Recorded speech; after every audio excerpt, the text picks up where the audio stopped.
Thóg an iriseoir iniúchta Mavis Arnold cás an aig rialtas na hÉarans na hotódaí agus bhuaigh si. Ach bhí scanal níos trumchúsí fós le tacht. Trína súla siúd feicimíd mar a chléachtaigh meoin an phobal go dó, nar a nochtaigh siise agus iriseoirí airle scanal na haglaise don saoil. Clúasláim do chaint na man. Bin na méid a bheith cluiste i ggéinge a bhí i ggéisteach le córátí go háin idir muintir Arnold le ling an scanal umráiteach cúléisteach de fón in 1982. Bhí Bruce agus Mavis Arnold burt i gcobar mar iriseoirí nar a cheadigh rialtas íon na fáil faoi cheannasaí chalaí uchaig cúléisteach mídreathach ar an go háin. Cás annach chailú lei sin mar sin an stát ag éisteachtasteach ar iriseoirí tá sé cosúla bhradú an Cold War nuair a mar sin. Nar chúla siad achna thuaireanta chléig de phlé ar cheatan na man. Thug sí féin agus a fear chéile i downtown iriseoire Geraldine Kennedy cás slí an aigen stáit in 1987 cás a bhuaidir. Faoin take sin, bhí Mavis Arnold hanna féin tréis 20 bliana chaithimh in na luúpháirtíocht an glúiseach cearta na man. An 1969 bhunaigh sí Chumann Polaitíochta na man, a Women's Political Association, in éanach le Gemma Hussey, a rachach a raig na bheithe na Harry rialtais, agus a lá maná eile a bheith na gan ródathe. Why not a woman? An manna taringteach a bhí acu. Beidir uanta siad míad gur tháinig na ahrú just le fíor déanaí nó beidir san néchtaí agus mar sin de a cíonn tú í siúd mar iriseoir go lua agus a caint mar ar rudí a bhí sa scanalach ag an am beidir de réir daanamh níl éon feibhló an éair is fiú i gachrad a phlé ach an son i gagríocht agus ag obair onas go méid gahanna na man le clos sa tocí. Bhí sé mar aimimid an goman feabhsa chur ar an ionadaíocht a bhíag na maná sa Polaitíocht. Cé gur thug Mavis féin túsáte dá ról a bhaile tí. Casach a fear céile an iriseoir Bruce Arnold orthe fad sa bhíidir stadéir i go láistin na tróide.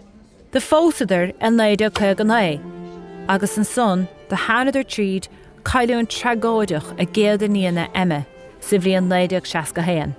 Bhí trúr páiste eile acu, Hugo, Samuel agus Polly. Ag an am céanna le bheith bhail ar a tí am leaclia, dairigh le Mavis a bheith feachtasaíocht ar bhaile leis nam ná an éiring. Ina colún an Irish Press, scríigh si go hoscailte faoin tanas réamh vísta, rud nar cholathas a lehéad ar riamh hana. Rinne si feachtasaíocht ar son chearta ataricha, séire márachas agus ionadaíocht níos fearr ag maná ar bhord stáit. Bhí si ar chuine dus na céad iriseoirí a nocht an scanal faoi mí-úsáid leanaí a bhí ar siúl ag an aglas catlachach. Fuair si amach meallar tuisce cinálta Spéin.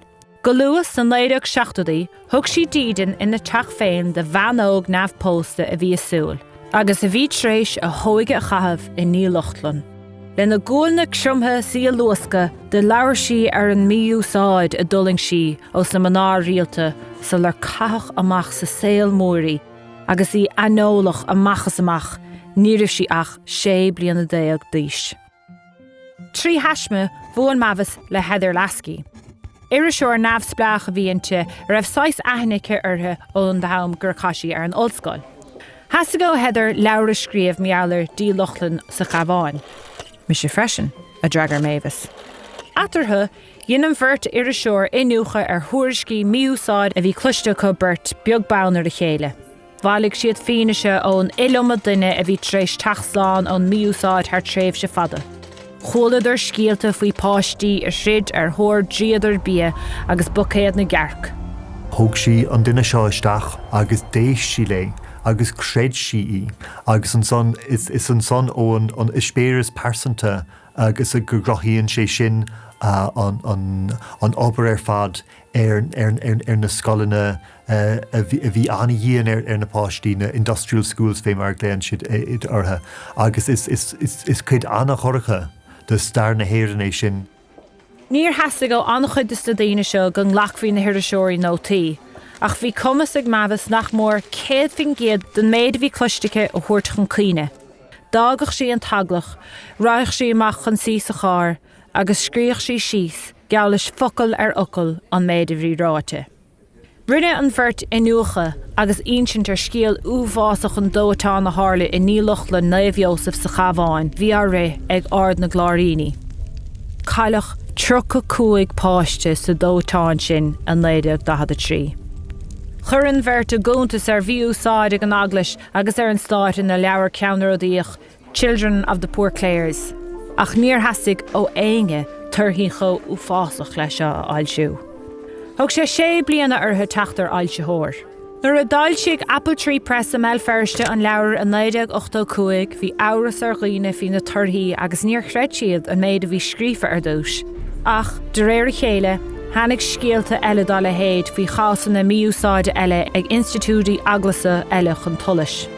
Tuiscin aonaise a cosisiúd, Bégant an stát leiscéal ifigiúla gháil agus iniúchta rialtais reachtáil isteach san scoileanna scoileachta agus cartúcháin a bhí faoi stúr na haglaise. Thug an comisiún iniúchta mí-úsáid leanaí nó comisiúní rian mar a bearachna ar tuairisc sa bhliain 2009 ag dearbhú an scanal uásach a bhí nochtatha ar dús ag Mavis Arnold agus Heather Lasky. Iriseoir seaí agus an son dúsáid si go chun an íarna insint. Gnábhalh amach go poblí a gginmh rudaí sais cosúla an aglas agus an stát agus mar sin mar bhí ar go léir buinte clinicéile leis na scoileanna son. Cíimiid an táchtatá an son ar de gothúsáid agus gur féidir leis le duine bháin a bheith I mbun obair chun an saoil a athrú de gach duine. Dan Mavis gníomhach agus páirteach I ngach go naid an saoil go dtí gur bhfuil galar Alzheimersaí agus os na seachtaí.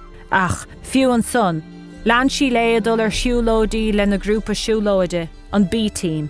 Is nuair a hep ar a cuid fuinmheh, chanach na báil eile chomhlacathe le, cuidmheacha an Women's Political Association Árán chaní riasa.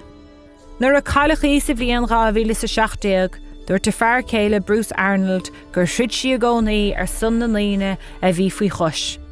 Mar an scéal le bathe ina díog a dúirte. Agus dá réir, tá sí sin ar dhuine de sa maná is suntasaí is stair na héireann.